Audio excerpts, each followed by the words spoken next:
Okay, assalamu alaikum. Welcome everybody to this class.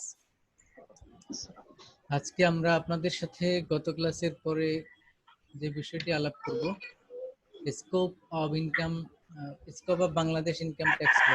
সবাই দেখতে পাচ্ছেন বোধহয়।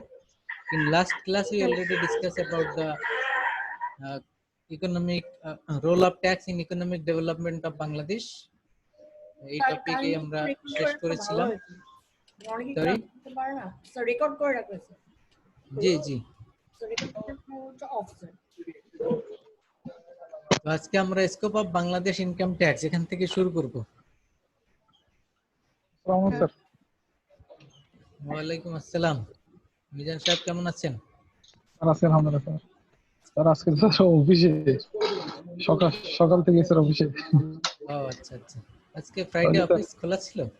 ওই স্যার স্টিমুলাস স্যার, আমাদের সরকারের স্টিমুলাস প্যাকেজ। আচ্ছা আচ্ছা, এই জন্য স্যার। স্যার আমি আছি স্যার, আপনি স্যার আমি অ্যাটেন্ড করতেছি সবসময় স্যার, ইনশাআল্লাহ। স্যার। তো আমরা যেটা বলছিলাম, scope of Bangladesh income tax law. Income tax law এটা তো বৃহৎ আকারে। তো এই এরিয়ার মধ্যে কোন কোন অ্যাক্ট, কোন কোন অর্ডিন্যান্স, রুলস সেগুলি পূর্বে আমরা দেখব। First of all the income tax ordinance 1984। এটি আমাদের সবার মনে রাখতে হবে যে আমাদের যে ইনকাম ট্যাক্স যেটি আমরা পড়ছি এটি মূলত based on the income tax ordinance 1984। এই যে অর্ডিন্যান্স, এই অর্ডিন্যান্সের মধ্যে যেসব চ্যাপ্টার রয়েছে, যেসব আর্টিকেল রয়েছে, তার উপরে বেস করে আমরা ইনকাম ট্যাক্স বা ট্যাক্সের অন্যান্য নিয়ম কানুনগুলি এখান থেকে আসবে। This is the source. Then income tax rules 1984। Thirdly, Finance Act. Then SRO, Statutory Regulatory Order. সবাই দেখতে পাচ্ছেন তো? ওকে। Statutory Regulatory Order. Then Judicial Decision. Total কয়টা এখানে পয়েন্ট দেয়া আছে?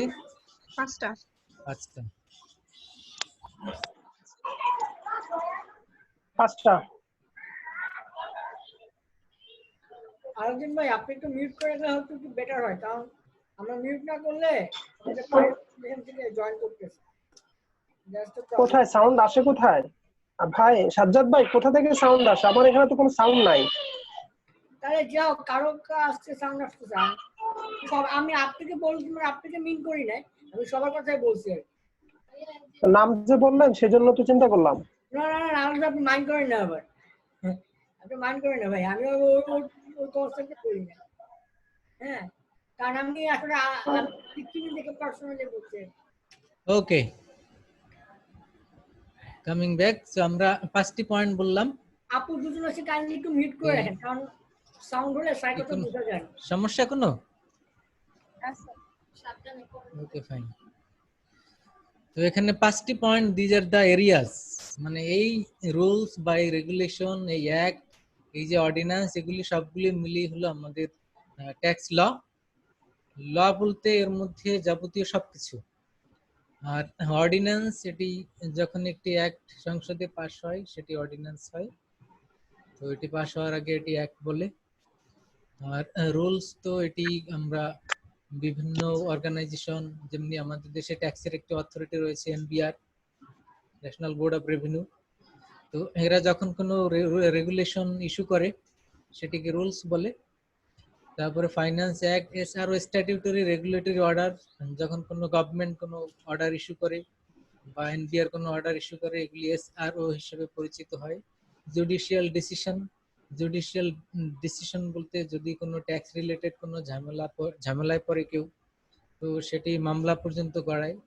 আর যদি মামলা হয় সেক্ষেত্রে কোর্ট একটি এখানে ভার্ডিক্ট দিয়ে থাকে, এবং সেই ভার্ডিক্টটিও তখন পরবর্তীদের জন্য এটিও রুলসের আওতায় পড়ে, এবং পরবর্তী ওই কোর্টের ভার্ডিক্টটাও একটি রুলস হয়ে যায়। তো এই কারণে এগুলিকে বলা হয় জুডিশিয়াল ডিসিশন।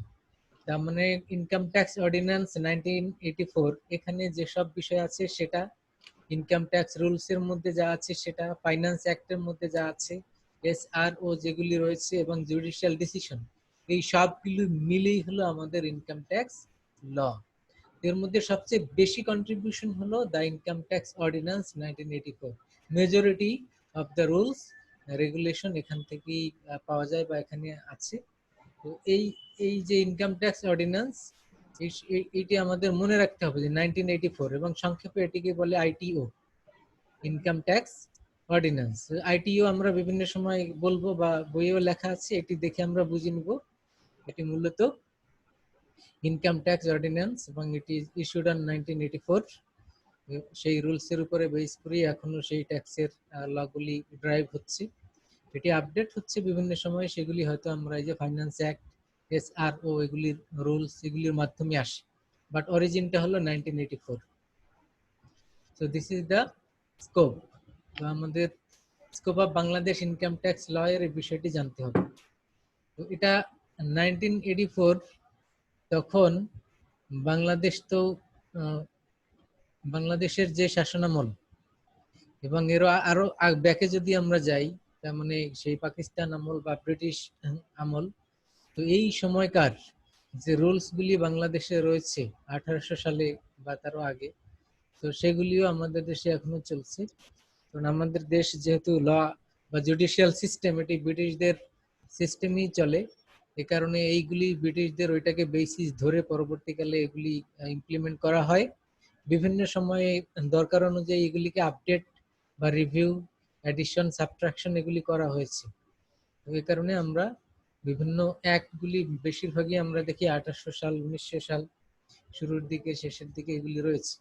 তো এটিও এ কারণে 1984, এবং পরবর্তীতে এটাকেই আপডেট বা বিভিন্নভাবে চেঞ্জ করা হয়েছে। তো this is the scope of Bangladesh income tax law.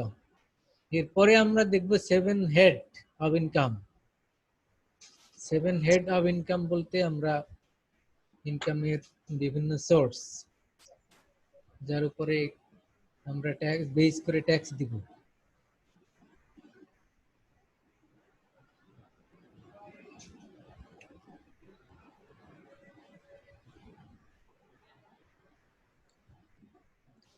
Heads of income দেখতে পাচ্ছেন?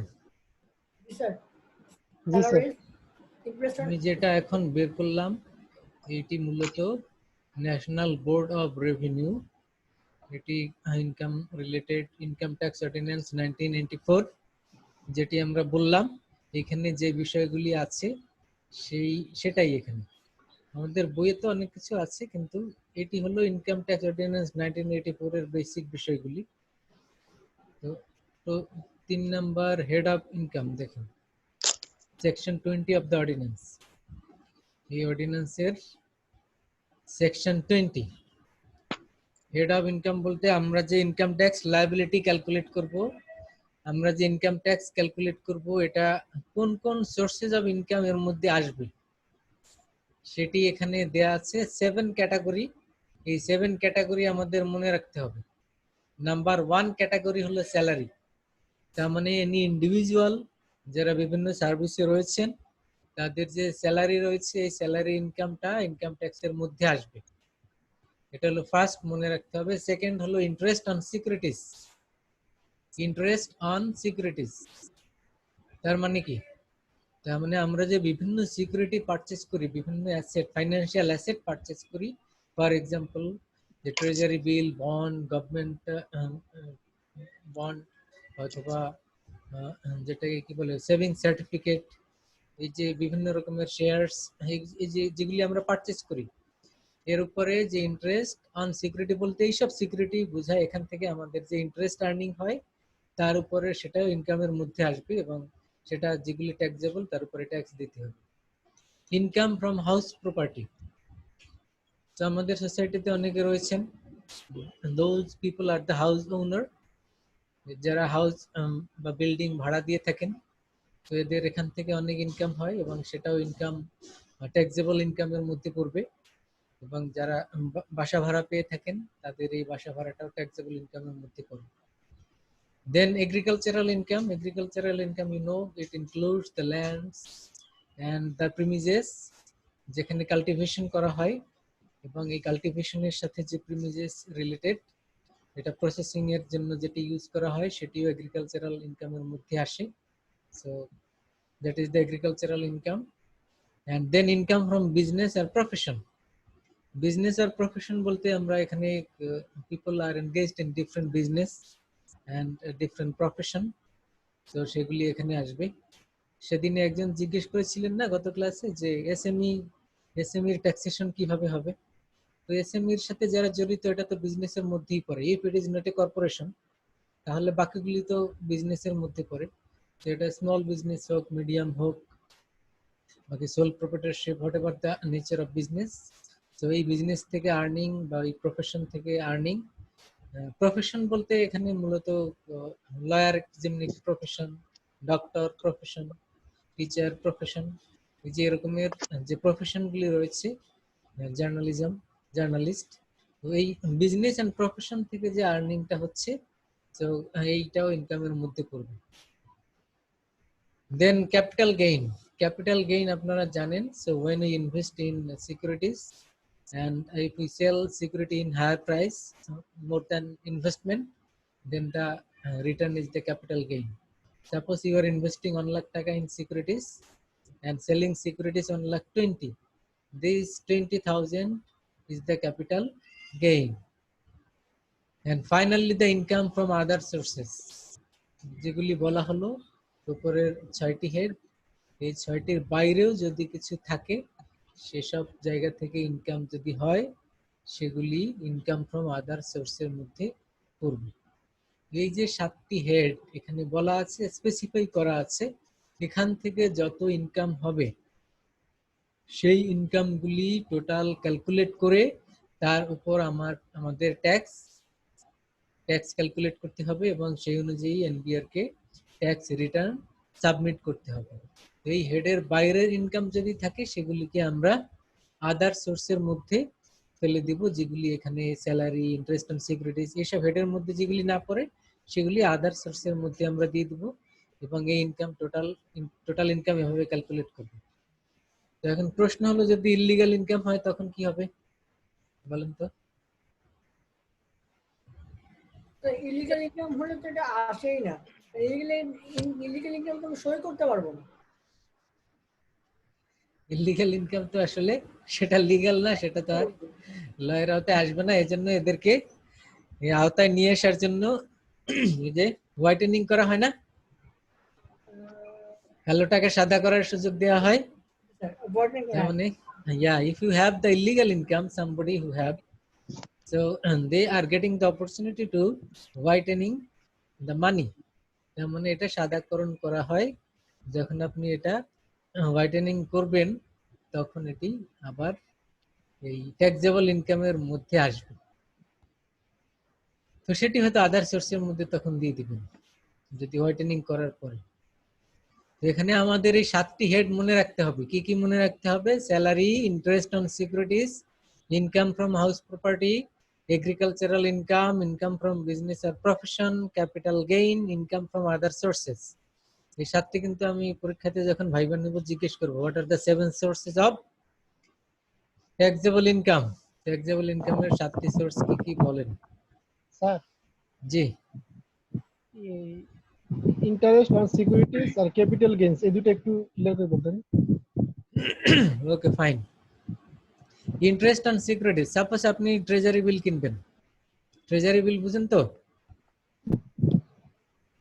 সঞ্চয়পত্রগুলো স্যার, ওইটা আলাদা, সেভিং সার্টিফিকেট, ওইটাও গভর্নমেন্ট ইস্যু করে সেভিং সার্টিফিকেট। ট্রেজারি বিল, এটি ট্রেজারি বিল মূলত এটা যে শর্ট টার্ম সিকিউরিটিজ, আর লং টার্ম হলে ওটাকে বলে treasury bond. 2 years, 5 years, 10 years এরকম থাকে।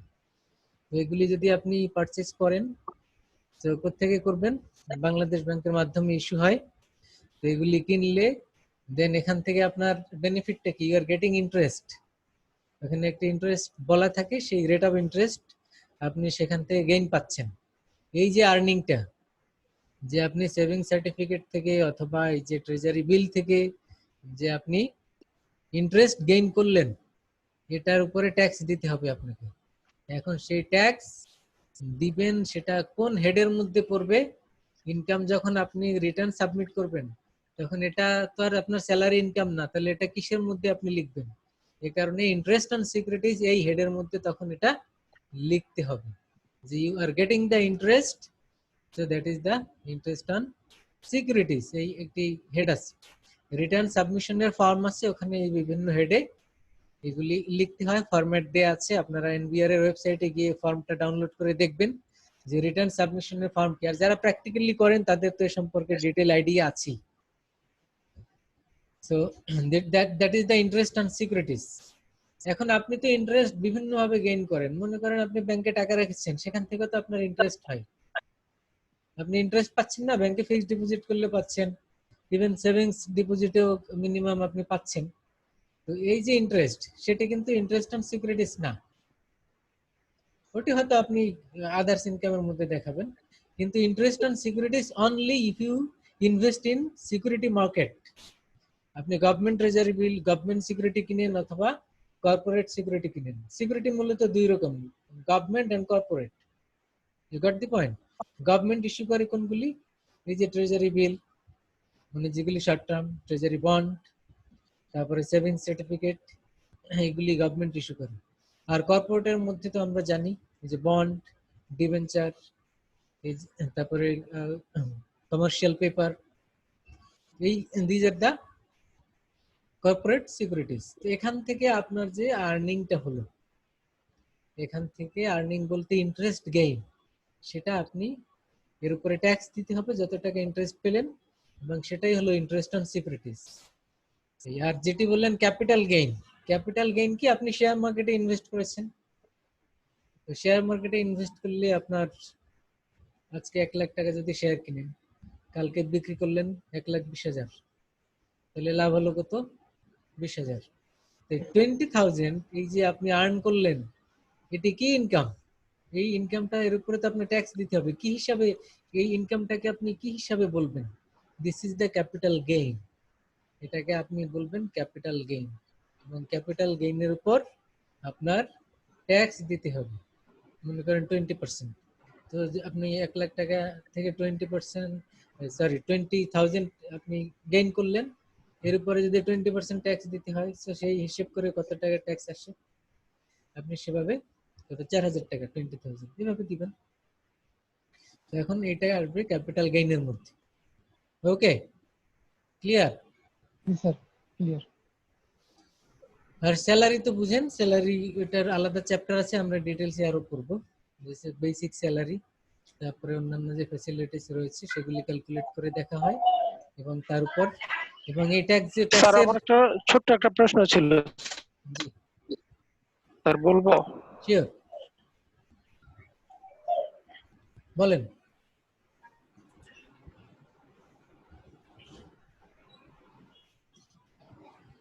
আলাউদ্দিন সাহেব বলেন।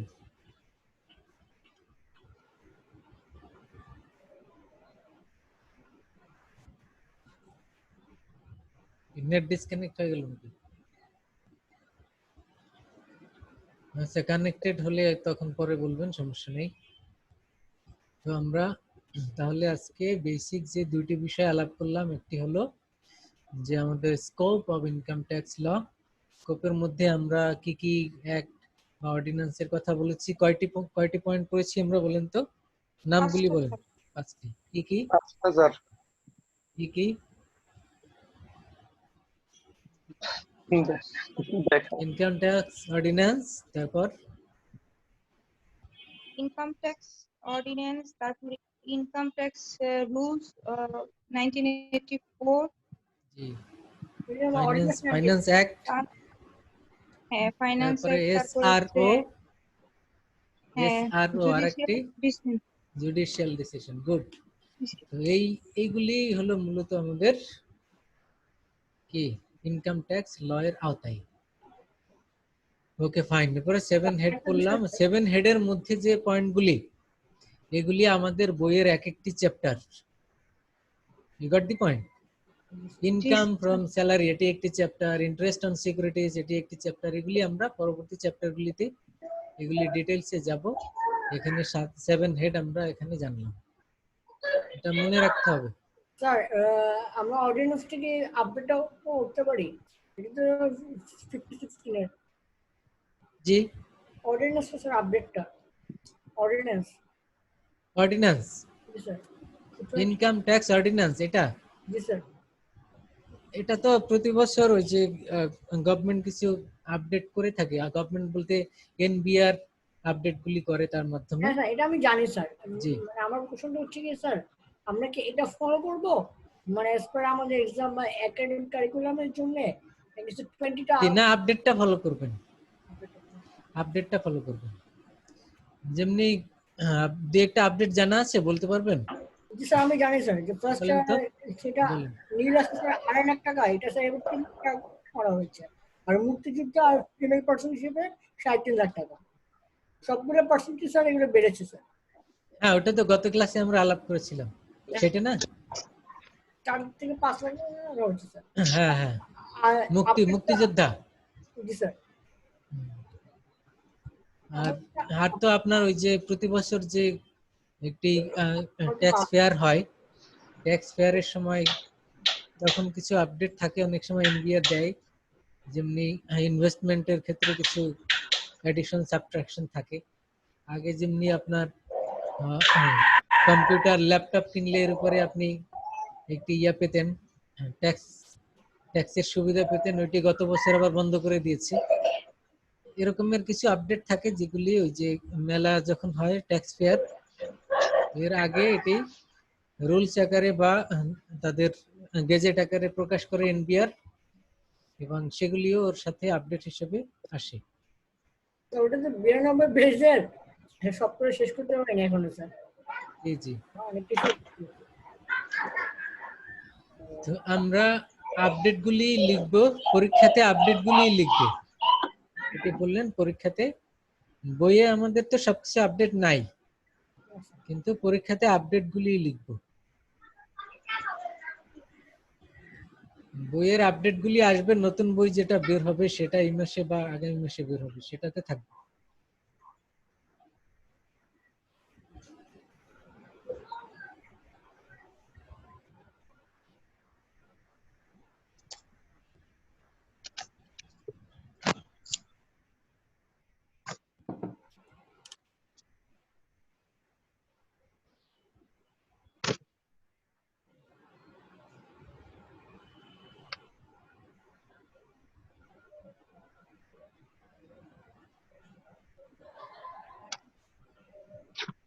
এই চ্যাপ্টার মোটামুটি আমরা শেষ করে ফেলেছি, তারপরে নতুন টপিকে যাব আমরা। স্যার আমাদের মিডের আগে কয়টা চ্যাপ্টার পড়াবেন? এই যে আজকে যেগুলি পড়বো, আগামী ক্লাসে হয়তো আর একটা শুরু করব। চ্যাপ্টার বলতে সবগুলি চ্যাপ্টার তো আর পুরোটা পড়িনি আমরা, যেগুলি যে টপিকগুলি ইম্পর্টেন্ট সেইগুলি, এবং পরীক্ষাতে বা জানার জন্য দরকার, এবং পরীক্ষাতে শর্ট বিষয়গুলি আমরা হাইলাইট করছি। তাহলে স্যার এবার যেটা বোঝা যাচ্ছে স্যার হিসেবে আপনার এই বছর হয়তো বা স্যার আমরা ভার্সিটি বা কোনো এডুকেশন রেজিস্ট্রেশন ওপেন হবে না।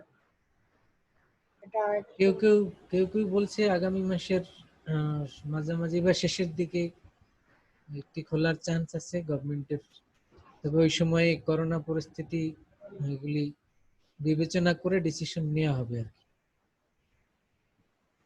আপনারা এই চ্যাপ্টারে যাদের বই আছে শেষের দিকে কিছু মাল্টিপল চয়েস কোশ্চেন এমসিকিউ আছে, এবং ট্রু ফলস এগুলি পড়বেন।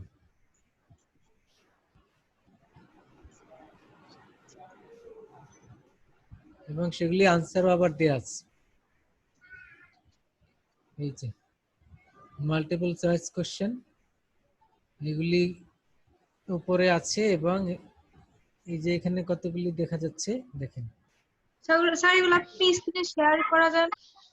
এই যে চ্যাপ্টার 2, পেজ নাম্বার কত স্যার চ্যাপ্টার 2 এর? চ্যাপ্টার 2 এর এক্সারসাইজ যান শেষের দিকে। এটা তো আপনার পিডিএফ ভার্সন, তো এটা আপডেট বই না আমার, এটা পিডিএফ। তো চ্যাপ্টারের শেষের দিকে যান, চ্যাপ্টার 2 এর এক্সারসাইজের মধ্যে যান।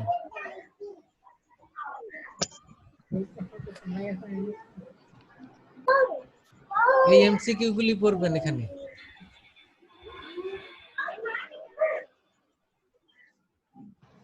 স্যার আপনি কি বইটা এই গ্রুপে দিয়েছেন পিডিএফ ফাইল? না, বইটা দেইনি আমি। বই তো আছে আপনাদের সবার, আছে না?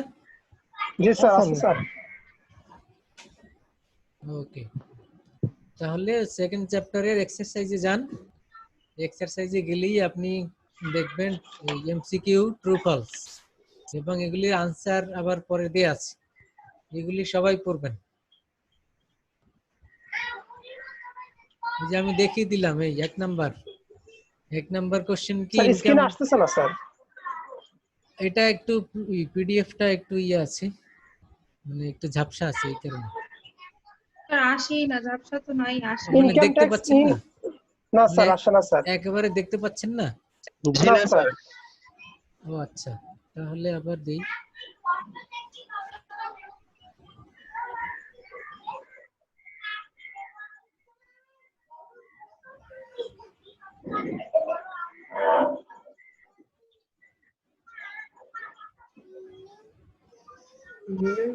অফিসে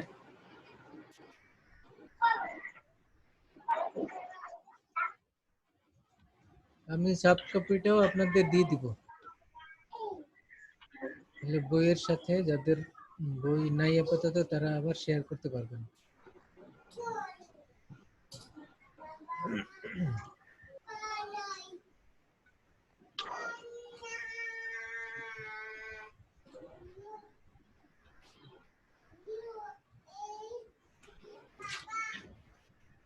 একটি ফাইল আমি এখানে শেয়ার করে দিয়েছি, তো ওখানেও পাবেন, আর বই তো আছেই আপনাদের।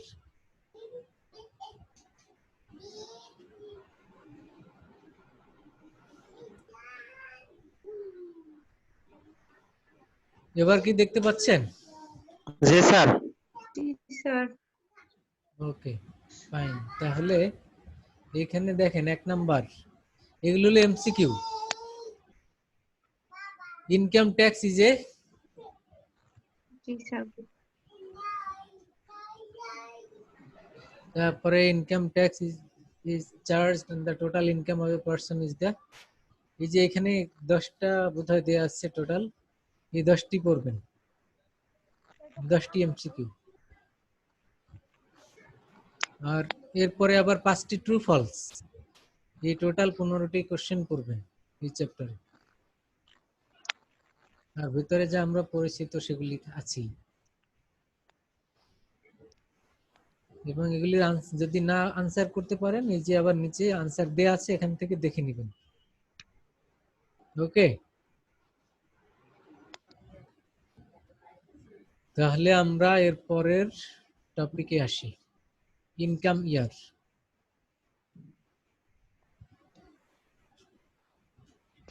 এখন আমরা ইনকাম ইয়ার শুরু করব, এটা চ্যাপ্টার 3।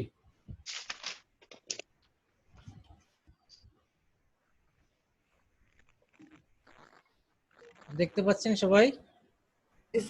জি স্যার। ফাইন। ট্যাক্সেশনের ক্ষেত্রে আমাদের যে ইনকাম ইয়ার বা অ্যাসেসমেন্ট ইয়ার ক্যালকুলেট করা হয়, it is based on fiscal year. Fiscal year and calendar year is different.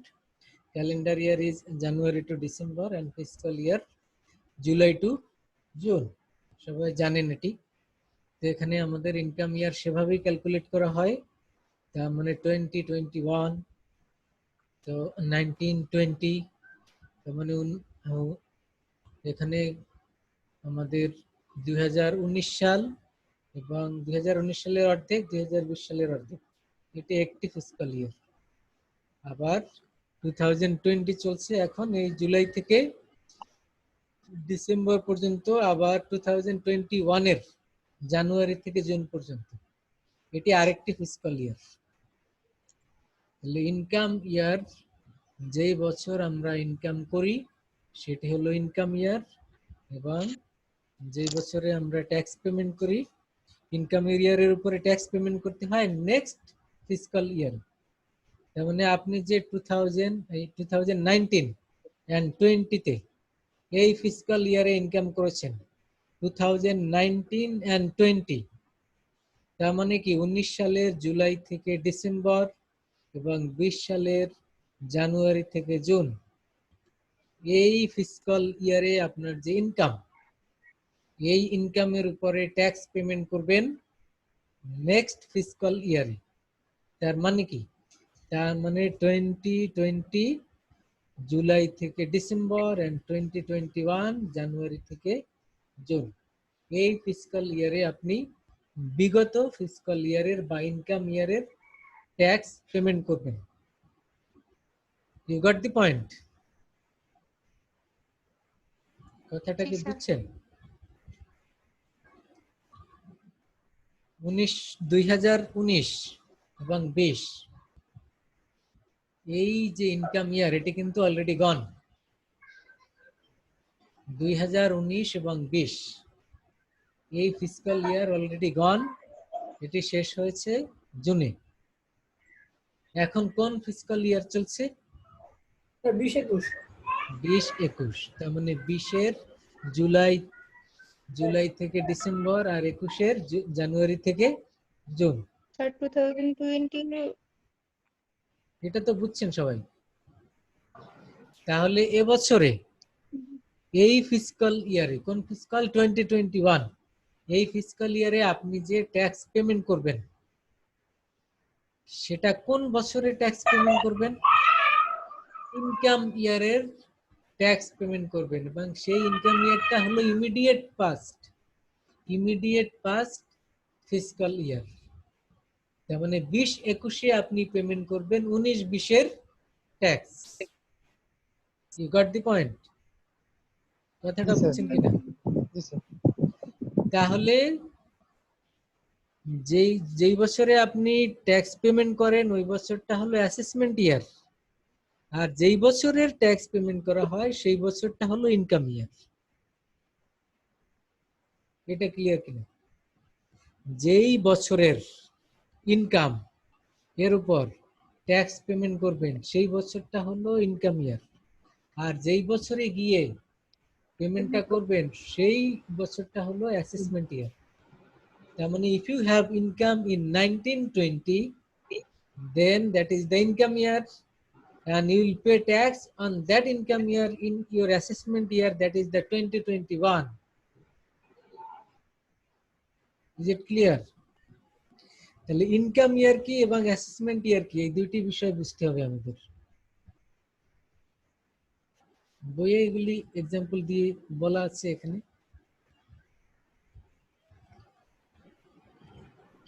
Sir এটা একটু বলেন, যে বছরের উপর পেমেন্ট করা হয় সেটা অ্যাসেসমেন্ট ইয়ার। আপনি ইনকাম করেছেন 2020 সালের জানুয়ারিতে, এটা মানে কোন ফিসকাল ইয়ারে পড়ে আগে সেটা বলেন। 2000 জানুয়ারির মানে 2020-এর জানুয়ারির ইনকাম, এটা কোন ফিসকাল ইয়ারের মধ্যে পড়ে আগে সেটা বলেন। Sir 19 and 20। 19 and 20 এই ফিসকাল ইয়ারের ইনকামের উপরে আপনি ট্যাক্স পেমেন্ট করবেন নেক্সট ফিসকাল ইয়ার, তার মানে কি 2021। তাহলে ইনকাম হয়েছে 20 জানুয়ারি, এবং এইটা এর বছরটা ছিল 1920, ওটা হলো ইনকাম ইয়ার। আর আপনি পেমেন্ট করবেন এসে 2021-এ, এটা হলো অ্যাসেসমেন্ট ইয়ার। সেটা অ্যাসেসমেন্ট ইয়ার। স্যার এবার বইয়ের দিকে তাকান, এখানে এক্সাম্পলটা দেখেন। 1 number, according to section 235 of ITU 1984, income year means the period beginning with the date of setting up of a business and ending with the 30th day of June.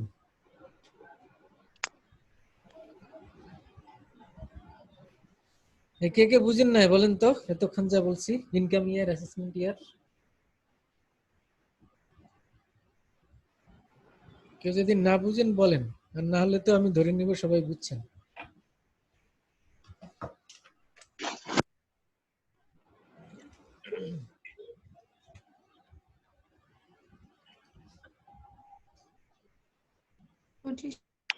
সবাই বুঝছেন? জি sir. না সন্দেহ আছে কি? আমি লিখে দেখাই তাই।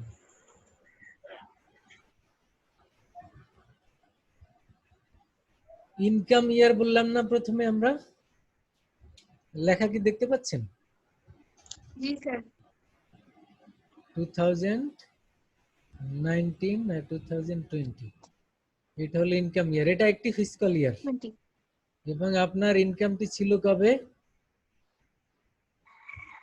2022 জি, বিজনেস ইনকাম ধরে নিলাম। বিজনেস ইনকাম ছিল আমাদের কবে? 2019-20 জানুয়ারি। হ্যাঁ জানুয়ারি বললাম না? জি স্যার। জানুয়ারি 2020, ঠিক আছে? জি স্যার। আচ্ছা, যদি তাই হয়, এই যে জানুয়ারি 2020 তে আপনি ইনকাম করেছেন, এটি কোন ইনকাম ইয়ারে পড়ে? যে যেটা লেখা আছে কোন ইনকাম ইয়ারে পড়ে? Sir 2019 and 20 2019-20। এখন এর উপরে আপনার ট্যাক্স দিতে হবে। সে কত টাকা ইনকাম করেছেন আপনি? আচ্ছা 1 লাখ। এই 1 লাখ টাকার উপরে ট্যাক্স দিতে হবে। এখন এই ট্যাক্সটা দিবেন কবে দিবেন? পরবর্তী বছর। পরবর্তী বছরের ইয়ারটা কি? Fiscal year 2020 2021।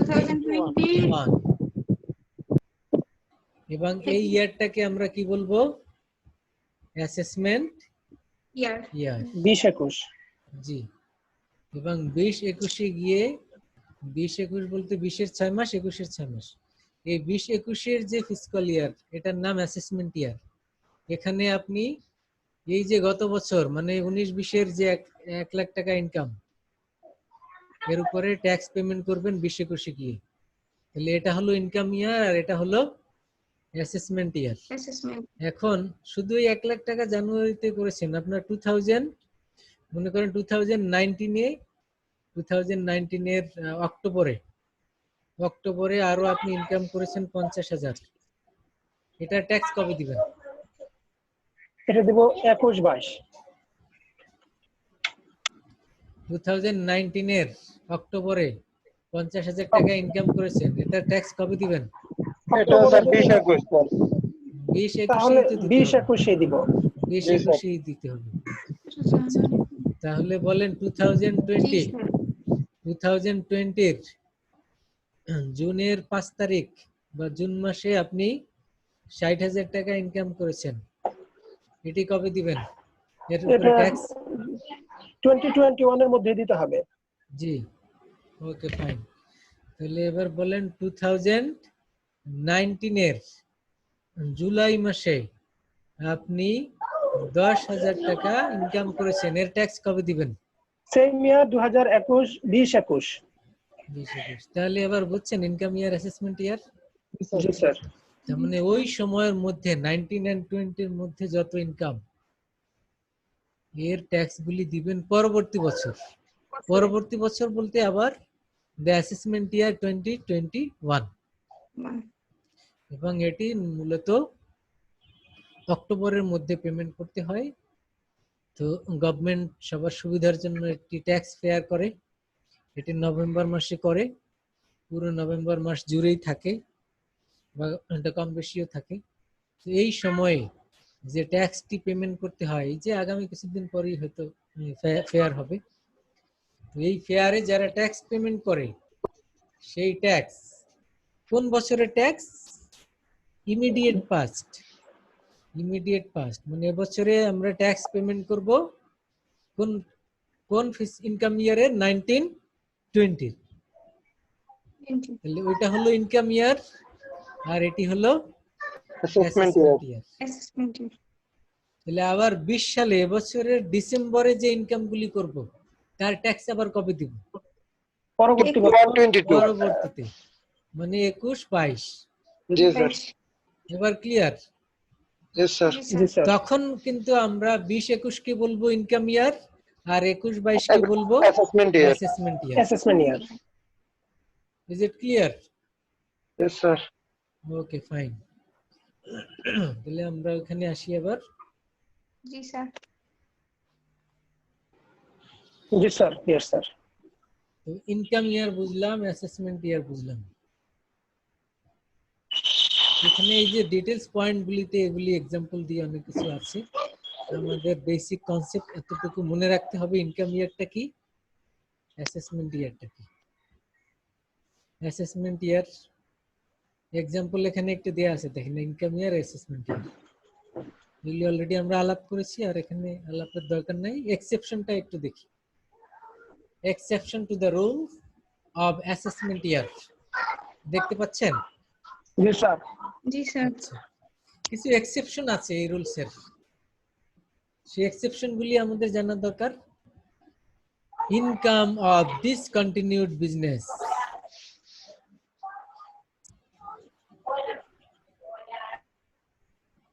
ডিসকন্টিনিউড বিজনেস মানে আপনি বিজনেস শুরু করেছিলেন আর কন্টিনিউ করবেন না। ওকে, আপনি একটি বিজনেস শুরু করেছিলেন কবে? 2020 মার্চে, এবং এই করোনা পরিস্থিতির কারণে আপনার অনেক লস হয়েছে।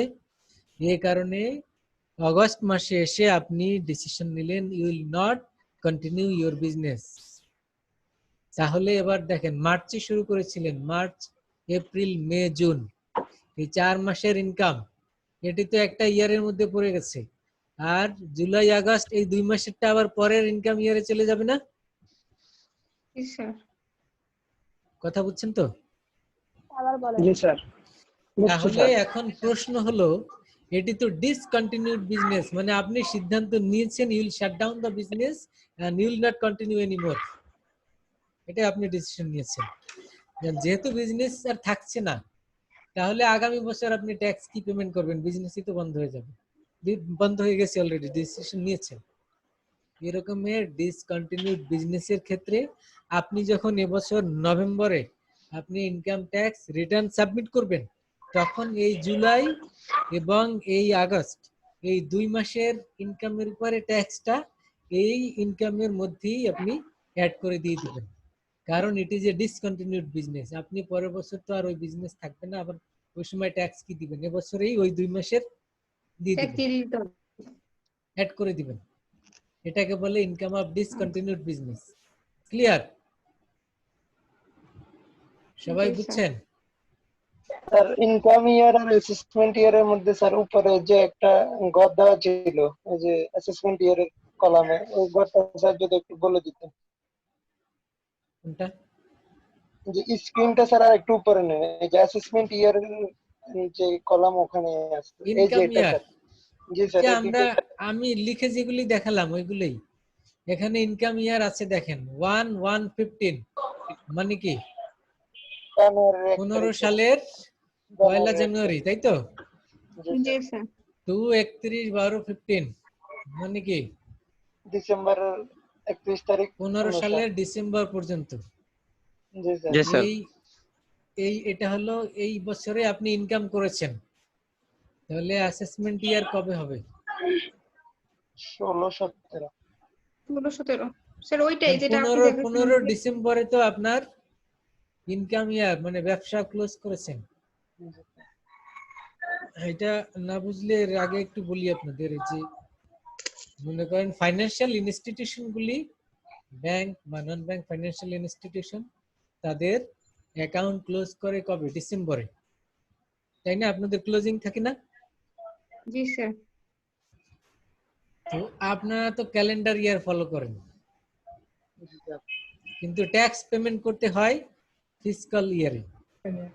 স্যার অনেকটা অ্যাকাউন্টস হয়তো ফিসকাল ইয়ারে, ম্যানুফ্যাকচারিং গুলো এটা তো হ্যাঁ, কিন্তু ব্যাংক, নন ব্যাংক, এই ফাইন্যান্সিয়াল এগুলি, ইন্স্যুরেন্স আর ফাইন্যান্স, হ্যাঁ এরা আবার ক্যালেন্ডার ইয়ার ফলো করে। ক্যালেন্ডারে। অন্যান্য আবার ইন্ডাস্ট্রি তারা ফিসকাল ইয়ার ফলো করে। তো এখন এই যে ব্যাংকগুলি ডিসেম্বরে ক্লোজ করলো, কিন্তু ট্যাক্স তো দিতে হবে আবার ফিসকাল ইয়ারের নিয়মে। তো এখানে বইয়ে সেটা দেখানো আছে যে ইনকাম ইয়ার যদি আপনার 15 জানুয়ারির 1 তারিখ থেকে ডিসেম্বরের 31 তারিখ যদি এই সময় আপনি ইনকাম করেন, এই ইনকাম ইয়ারের অ্যাসেসমেন্ট ইয়ারটা কি হবে? 2016 to 17. 16-17, কারণ পরের বছর, তাই না? পরের বছর বলতে কি? পরের বছর বলতে 16 জানুয়ারিতে তো ফিসকাল ইয়ার শুরু হয় না, হয় কি? না স্যার, ফিসকাল ইয়ার শুরু হবে কবে? 16 জুন মাস। জুলাই। জুলাই মাসে, জি স্যার। 16 জুলাই শুরু হবে। তাহলে আপনি মনে করেন ব্যাংক 15 ডিসেম্বরে যে প্রফিট করেছে এর ট্যাক্স দিবে কখন? 6 মাস পরে গিয়ে, যে অ্যাসেসমেন্ট ইয়ার হবে জুলাই থেকে। ওইখানে গিয়ে তার ওই সময়ের ইনকামের অ্যাসেসমেন্ট ইয়ার হবে তার 16-17, মানে 16 জুলাই থেকে 17 জুন।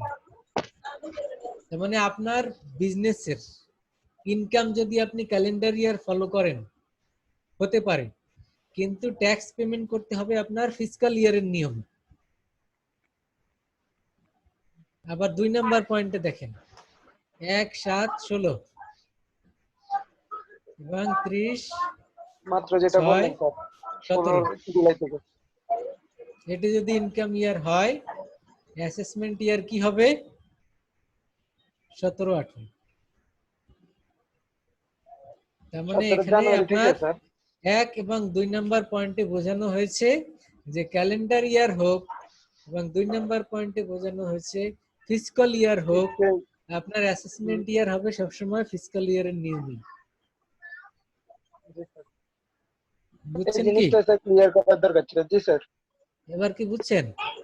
জি স্যার, এবার বুঝতে পেরেছি। আপনি মনে রাখবেন, আপনার বিজনেসের ডিসেম্বর মাসে আপনি 10 লাখ টাকা প্রফিট করেছেন, ডিসেম্বরে ক্লোজিং।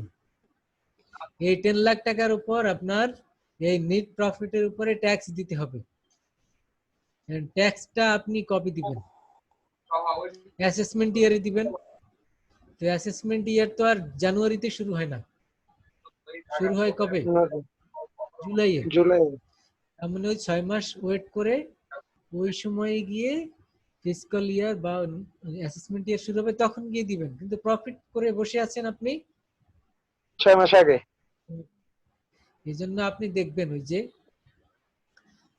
কর্পোরেশন গুলিতে অনেক সময় ট্যাক্সের ওইখানে থাকে ডেফার্ড ট্যাক্স, এগুলি এসব বিভিন্ন অ্যাকাউন্টিং এর মধ্যে থাকে। কমন।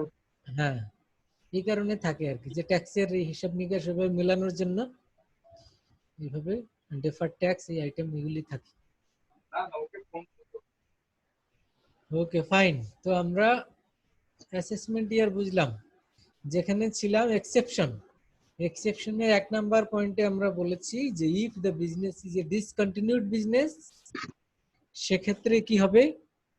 সেক্ষেত্রে অ্যাসেসমেন্ট ইয়ারের ইনকামটাও ওই অ্যাসেসমেন্ট ইয়ারই পে করতে হবে, ট্যাক্স দিতে হবে, বিকজ এটা বন্ধ হয়ে গেছে, এটা ডিসকন্টিনিউড।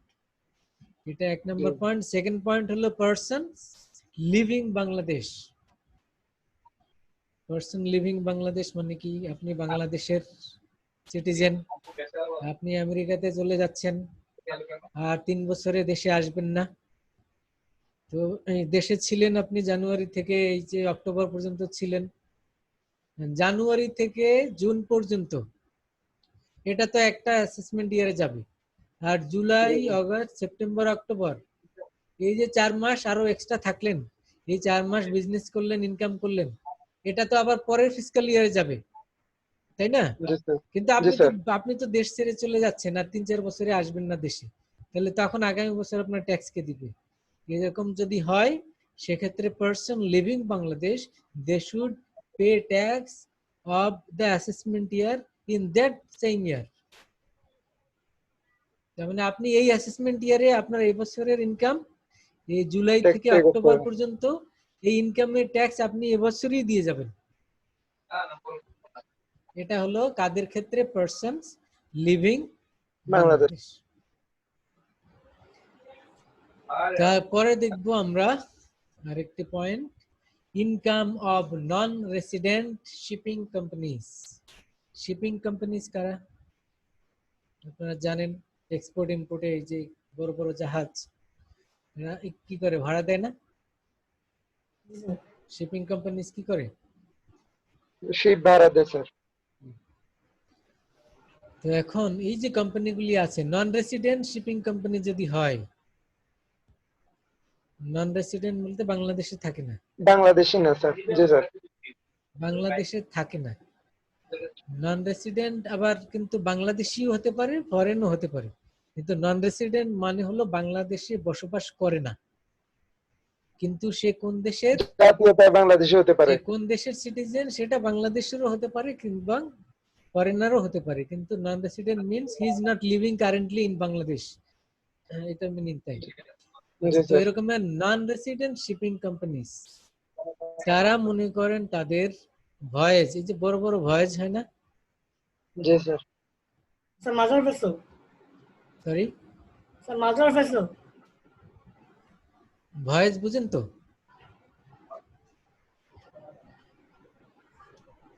ভয়েজ বুঝেন না? যে এক দেশ থেকে আরেক দেশে যে মানে বিভিন্ন এক্সপোর্ট ইম্পোর্ট হয়, এগুলি এক একটা ভয়েজ। ইনভয়েস, ভয়েস না। নাম্বার থাকে স্যার জাহাজের। ইনভয়েস না, শুধু ভয়েস স্যার। ইনভয়েস না, এটা হলো voyage, VOYAGE, voyage. Sir vessel নেমের সাথে থাকে স্যার। ভয়েজ মানে হলো গোয়িং টু সি, ভয়েজ মানে হলো গোয়িং টু সি, মানে সমুদ্র যাত্রা। ভয়েজের বাংলাকে বলে সমুদ্র যাত্রা। তো আপনি এক দেশ থেকে আরেক দেশে যাবেন, এটা একটা ভয়েজ। যারা ওই শিপিং কোম্পানিতে জব করে দেখবেন যে তারা এই যে হয়তো শিপে করে চলে গেল একটা ভয়েজে, এই জুলাইয়ে গেল এবং 6 মাস থাকবে সমুদ্রের মধ্যে, আবার 6 মাস পরে দেশে আসবে। You got the point. ওরা হয়তো ফ্যামিলিও সাথে নিয়ে যায়, 1 বছর পরে আসে, 6 মাস 8 মাস পরে আসে। তাহলে স্যার ভয়েস নাম্বারটা কি জাহাজের নাম্বার স্যার? হ্যাঁ না, ওটা ভেসেল, জাহাজের না, নাম, ওটার নাম হলো ভেসেল ভেসেল। তো জাহাজের নেম স্যার। ভয়েস নাম্বারও থাকে স্যার। হ্যাঁ, ভয়েস নাম্বার থাকতে পারে, কিন্তু ভয়েস বলতে এটা বোঝায় যে মানে একবার গেল, এটা একটা ভয়েস, আসলো, এই যে একটা ভয়েস, জি স্যার। বুঝছেন? বুঝছি যে না, ভয়েস নাম্বার থাকে তো ওটা কি জাহাজের নাম্বার কিনা এটা জানতে চাই। না, জাহাজ, জাহাজ নাম্বার বলতে জাহাজকে বলা হয় ভেসেল বা ship. Vessel name plus voice number দুইটাই হ্যাঁ থাকে হ্যাঁ, স্যার দুইটাই থাকবে, ইম্পোর্ট এক্সপোর্টের সময়। দুইটাই থাকবে, জি স্যার। ভেসেল বা শিপ, আর একটা হলো ভয়েস, দুইটা আলাদা। জি স্যার, দুইটাই আলাদা। এখন আমরা এখানে যেটি বলতে চাচ্ছি সেটা হলো যখন একটি ভয়েজে থাকে, একটি শিপ যখন ভয়েজে থাকলো, তো বাংলাদেশে ওই সময়ে যে ইনকামটা হলো, এটি মনে করেন এই জানুয়ারি থেকে জুন এই সময়ের মধ্যে পড়লো, সে বাংলাদেশে আছে।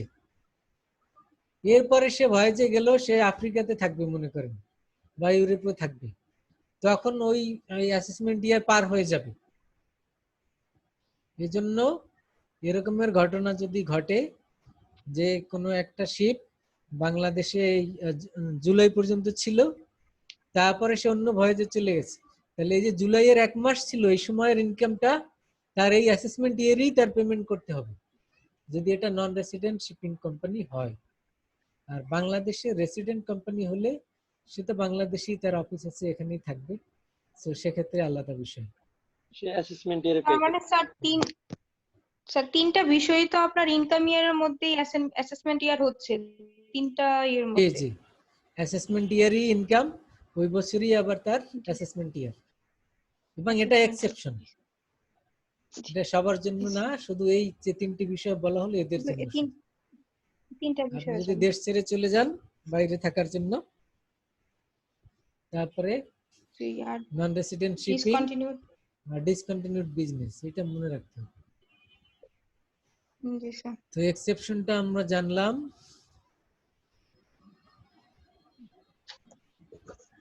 এরপরে আসি আমরা ডেফিনিশন অফ এসএসসি। এসএসসি কাকে বলে?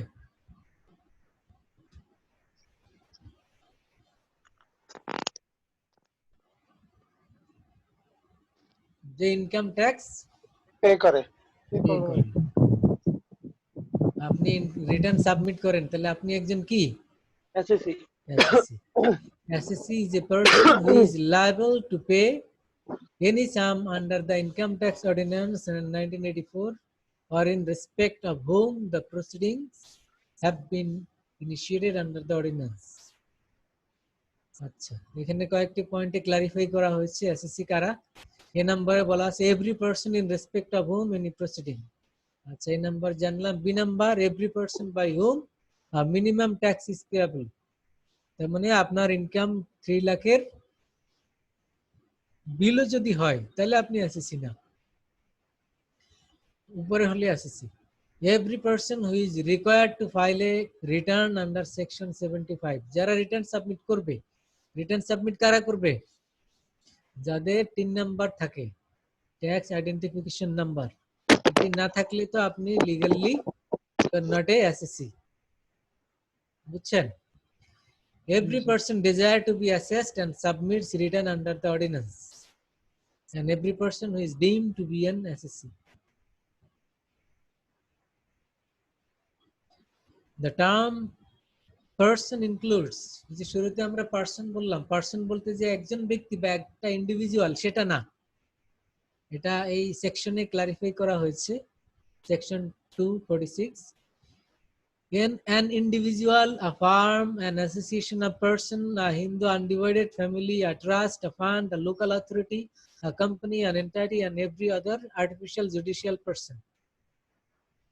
এই যে কয়টা নাম বলা হলো এরা সবাই পার্সন, মানে এরা একটা সত্তা। এখানে এরা সবাই এসএসসি। এখানে এই যে এসএসসির ডেফিনিশনে যে পার্সন বলা হয়েছে, এসএসসি যে পার্সন শুরুতেই বলা আছে না, এই পার্সন বলতে যে একজন ব্যক্তি তা না। এই পার্সন বলতে ইট ইনক্লুডস, এখানে যে কয়টা নাম বলা আছে সবাই। এখন এরা কারা? ইন্ডিভিজুয়াল হলো ব্যক্তি, আমরা বুঝলাম। ফার্ম, ফার্ম তো বিজনেস আমরা বুঝি। Association of person, association of person বলতে পার্টনারশিপ।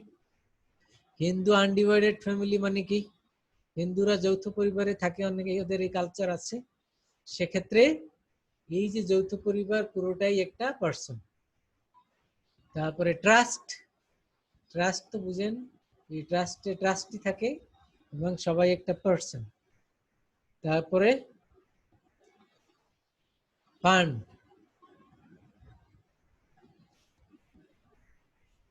ফান্ড বলতে যে আমাদের সোসাইটিতে তো মিউচুয়াল ফান্ড, সেটা একটা পার্সন।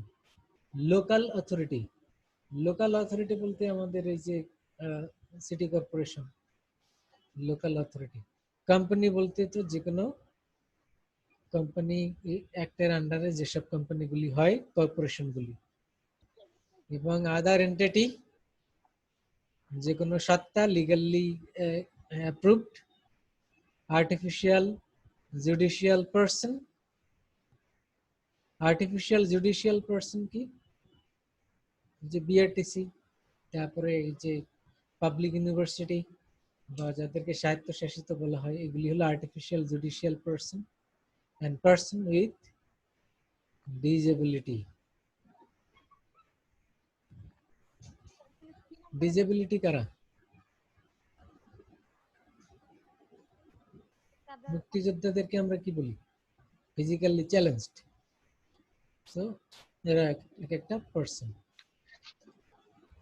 আচ্ছা, এখন এই যে কয়টা পয়েন্ট বললাম এদের সবাইকে কি বলে? এদেরকে কি বলে? পার্সন। বাংলায় পার্সনের বাংলা কি? ব্যক্তি।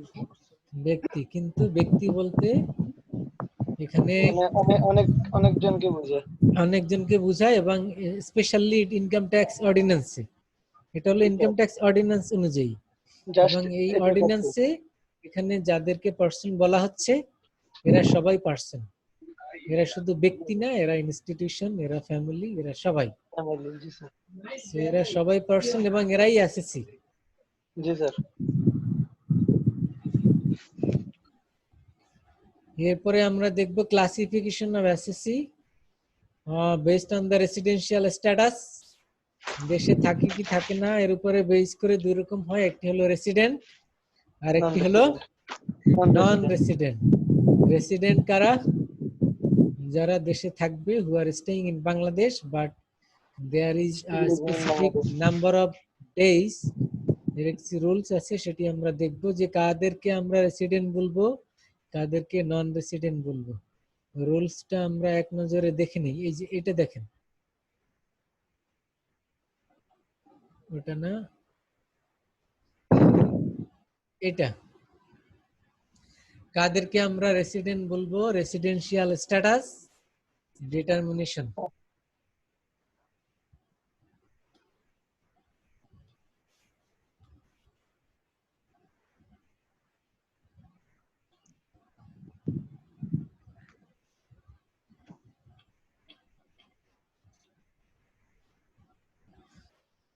সবাই দেখতে পাচ্ছেন?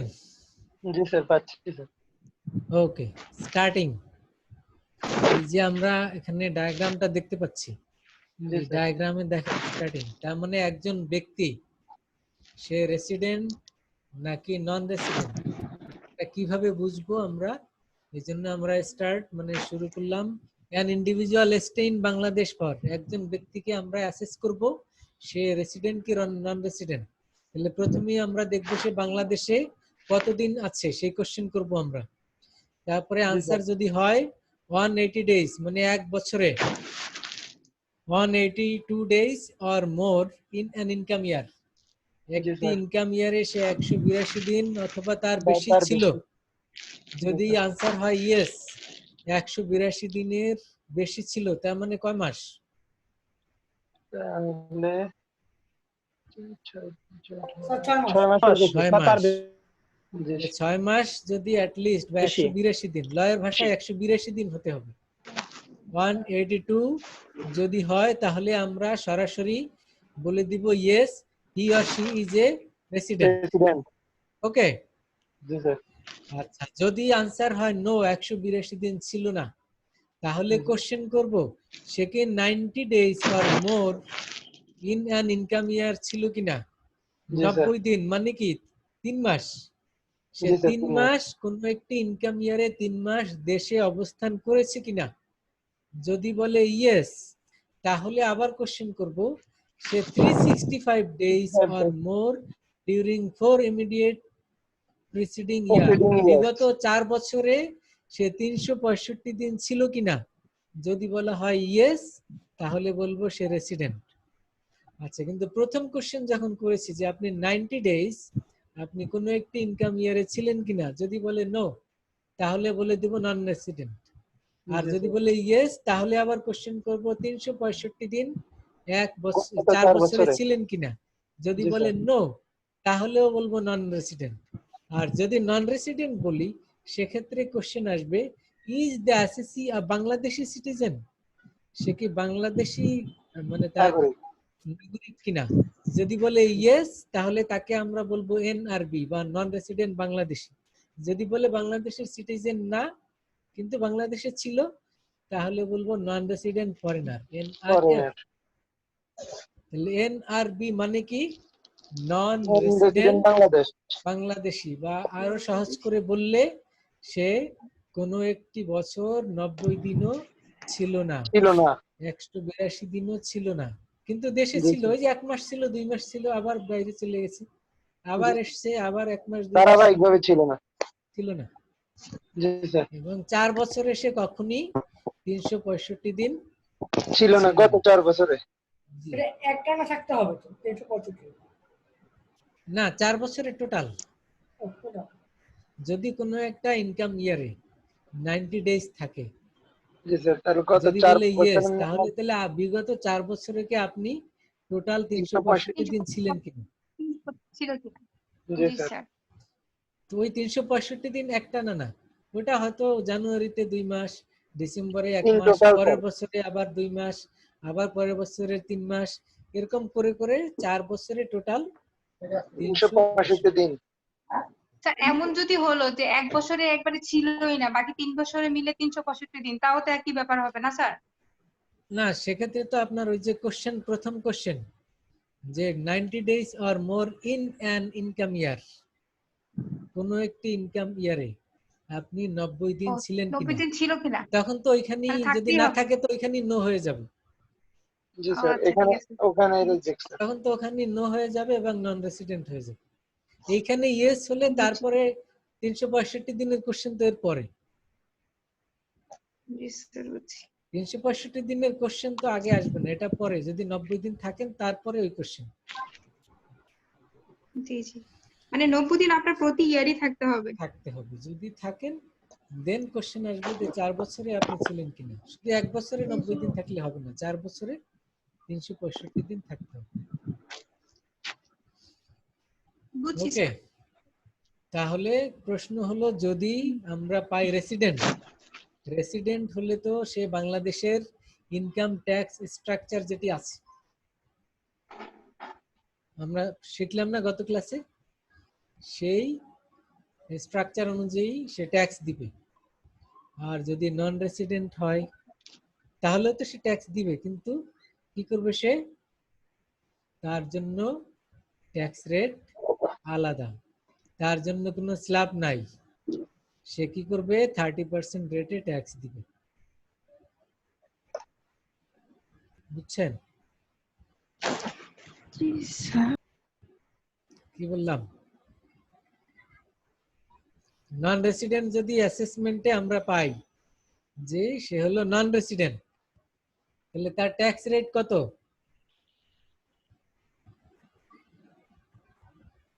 কত রেটে ট্যাক্স দিবে?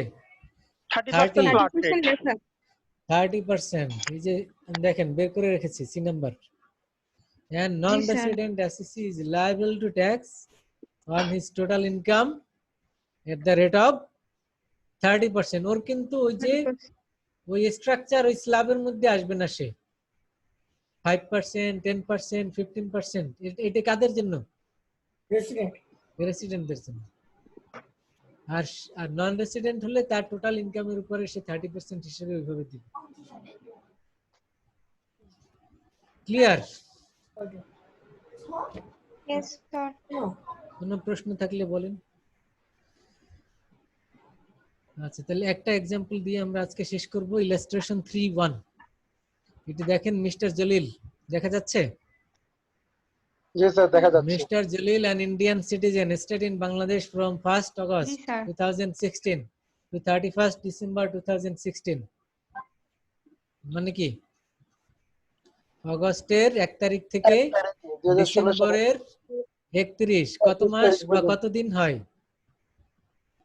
আচ্ছা, যতদিন হোক। তারপর কোশ্চেনটা আগে দেখেন। এন্ড লেফট ফর লন্ডন, তার মানে সে বাংলাদেশে এতদিন ছিল, এরপরে কই গেছে? লন্ডন চলে গেছে। London. What will be his residential status in the income ইয়ার 16-17? এই লোকের রেসিডেন্সিয়াল স্ট্যাটাস কি হবে?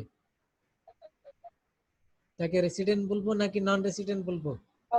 থেকে সে তাহলে প্রথমে বাংলাদেশের আমরা দেখতে হবে যে সে ওই যে 182 দিন ছিল কিনা। রেসিডেন্ট হবে স্যার। ফার্স্ট কোশ্চেন তো 182 দিন, তাই না?